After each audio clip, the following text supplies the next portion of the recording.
Agora eu vou falar para vocês sobre o viaduto Santa Ifigênia. Vocês devem ter acompanhado aí na véspera da eleição que eu estive no viaduto Santa Ifigênia. Aliás, é o tema da minha newsletter de hoje. Quem ainda não assina, quiser assinar a newsletter, é só ir lá no Stories ou nas redes sociais do X, que tem lá o link para assinar. O viaduto Santa Ifigênia ele foi construído em 1913, né? Ele veio com materiais importados da Bélgica, né?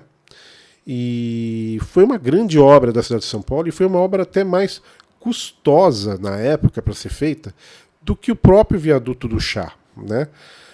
Há de se lembrar, voltando-se no tempo, vocês já devem ter visto imagens do bairro do Chá, né? O bairro do Chá que, se você quiser falar, existe, é a região ali do Anhangabaú, mas que o nome caiu em desuso, né? Porque não tinha mais a plantação de chá e nem o rio cortando ali, né, no vale, o rio está enterrado. Então o viaduto do chá, quando foi feito, ele foi mais fácil de se fazer, porque ele já foi feito ocupando o vale, né? Não teve que demolir tantas casas, e as demolições na época do viaduto do chá ficaram mais a crédito dos casarões que ficavam na beirada ali da entrada do viaduto do chá, que era o casarão de uma baronesa, né? Já o viaduto Santa Ifigênia, quando ele começou a ser pensado, ele começou a ser pensado lá atrás, se eu não me engano, em 1893, 94, quando se percebeu que só o viaduto do chá não dava conta, né, para fazer o transporte entre o Centro Velho e o Centro Novo, que é a região da República, Vila Buarque, Santa Cecília e afins, e a própria Santa Ifigênia. E aí foi decidido fazer um viaduto. Mas como tudo em São Paulo demora, né, isso só começou a ser construído em 1910, quando começou a ser feito lá o trabalho, as fundações, né? E ele foi muito mais custoso do que o viaduto do chá, porque aquela região ali onde é a parte de baixo, acho que é Praça Fernando Costa, não me lembro, embaixo do viaduto, onde tem um terminalzinho de ônibus, tem o Mirante do Vale, aquela região, para vocês entenderem, era repleta de casas, né? Tinha muita casa. Era cheio de casas, de comércios, então foi muito trabalhoso fazer toda aquela desapropriação e fazer o viaduto, que seria inaugurado em 1913. Uma vez inaugurado o viaduto de Santa Ifigênia, ele funcionou para o uso misto, né, que é de veículos e de pedestres, de 1913 até 75, mais ou menos, quando aí foi feita uma reformulação do centro, foram criados vários calçadões, e aí também foi decidido que se tiraria o transporte de automóveis e de transporte coletivo de cima do viaduto. Nessa época saiu com o asfalto que existia lá e foram colocadas as pastilhas, né? Aliás, a cidade teve uma modificações bem bacanas, né? Em algumas ruas foram colocadas mosaico português. Algumas já tinham, outras foram colocadas, e outras foram colocadas umas lajotas, que são horríveis, e que eu até entendo porque a prefeitura atual está pondo concretão. Porque na chuva é um show de pessoas ficarem escorregando e caindo. Mas no viaduto Santa Ifigênia foi feito algo completamente diferente, e se optou por fazer aquelas pastilhas, né? E ficou muito bonito. Foi um viaduto que, fechado para pedestres, ficou maravilhoso. E ele prosseguiu sem grandes problemas, sem grandes alterações, desde a década de 70 até agora, 2024. Durante esse período tiveram reformas. Reformas pontuais, troca de iluminação, tivemos também troca no sistema de escoamento de água, mas pintura, né? Tivemos algumas pinturas em 2004.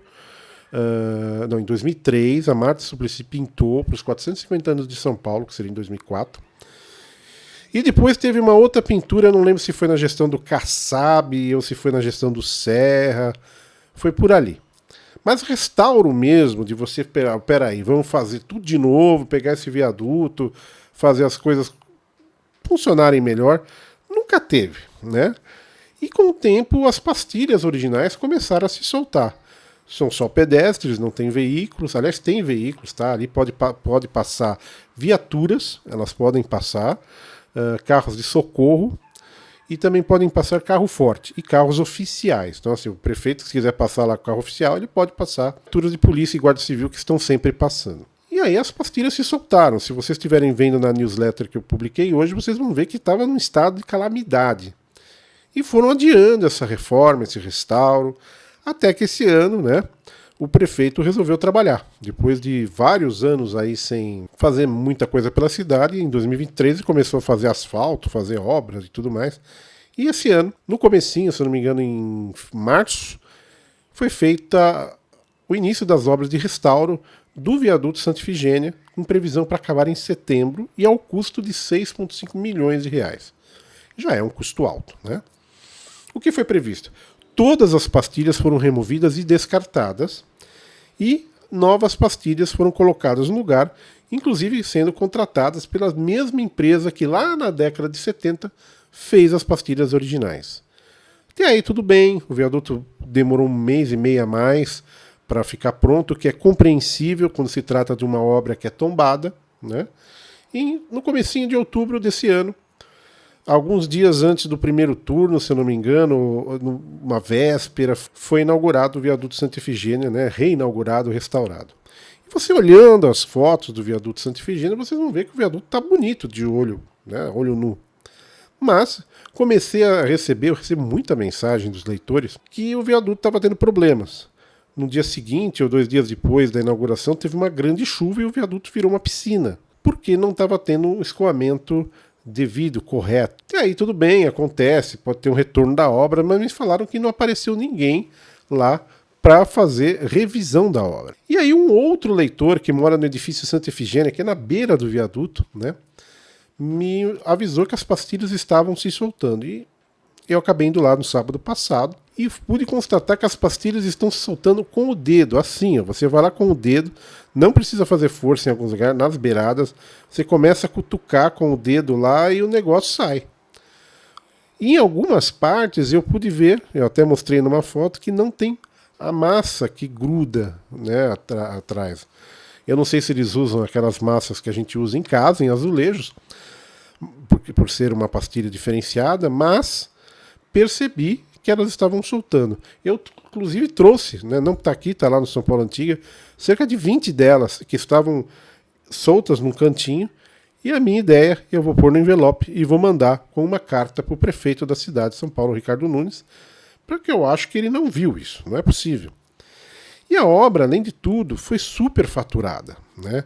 Foi muito mal feito, e até um dos secretários, né, na verdade o chefe da Casa Civil da Prefeitura de São Paulo, o Fabrício Cobra, mandou uma mensagem no meu Instagram dizendo que eu só ataco o prefeito. Não é isso. É que as obras são ruins.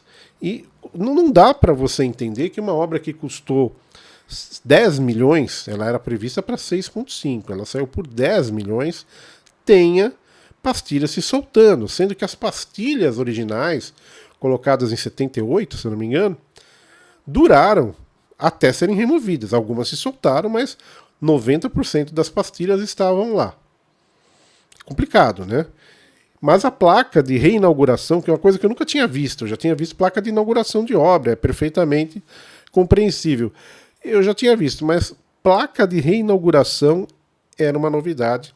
E está lá, no lado de cá, que é do mosteiro, à esquerda, está a placa de reinauguração, que está com mais destaque que a placa da reforma feita pelo Setúbal na década de 70. Tudo se soltando. Eu fiquei indignado com isso e enviei um ofício à Câmara Municipal, diretamente para o vereador Toninho Vespoli, que está cobrando da Prefeitura providências, né? O que foi feito, como é que foi esse contrato. Esse contrato prevê reforma da restauração, reforma da reforma, prevê manutenção, tem garantia. Como foi feito? Porque uma obra que custou 10 milhões deveria estar perfeita, né? Até se custasse menos ou se custasse mais. E assim que eu tiver a resposta, vou passar para vocês e eu espero que eles, de fato, façam uma recuperação, porque está uma vergonha. Se continuar nessa forma que está, eu acho que daqui a um ano nós estaremos já no nível de quando foi necessária a reforma. Essa é a cidade de São Paulo, né?